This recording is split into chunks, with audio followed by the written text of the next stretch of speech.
Well, thanks for keeping it here at midday. Bringing home a baby for the first time can be daunting for new parents, but the more you prepare, the smoother that transition can be. Dr. Roger Allen from Mercy Medical Center is here today with some helpful tips for parents. Let's talk about the first issue, and parents deal with this no matter what stage their baby's in, but especially when they bring it home for the first time, and that, of course, is sleep. Those newborn babies never seem to sleep enough. No. They go between being asleep and awake every few hours, and while altogether they sleep about 16 hours a day, it's all broken up in pieces. It isn't until about 6 months of age that they'll reliably sleep for 6 to 8 hours.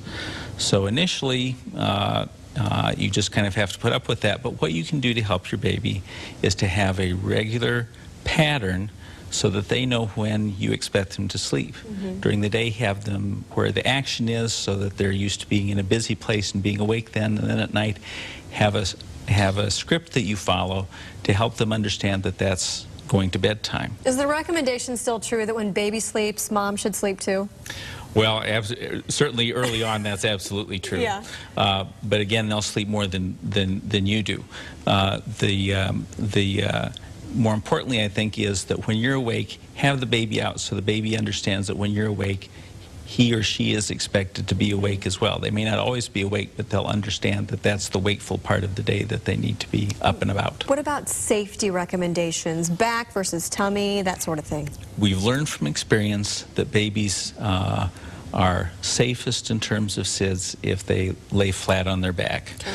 And not only flat on their back, but it's important not to have a lot of stuff in the crib with them. Okay. So those nice fluffy blankets, it's better to have just a flat knit blanket, and one blanket and a sleeper is plenty.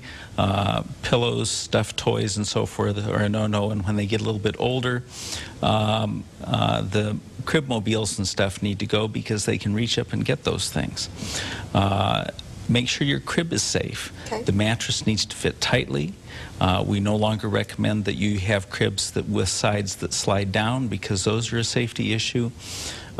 Make sure that the paint is in good shape, that the hardware is in good shape, and no bumper pads. All things to keep in mind. Yes. You've got a webinar coming up, too, for parents that have questions about this. Tell us a little about that.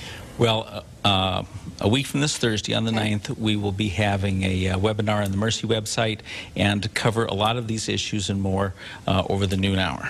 Okay, and that's at mercycare.org/live, and you're going to be participating in that webinar as well, so parents can participate, ask questions, get some information, that kind of thing? Absolutely. Fantastic. Well, Dr. Allen, thanks so much for coming in today. We appreciate it.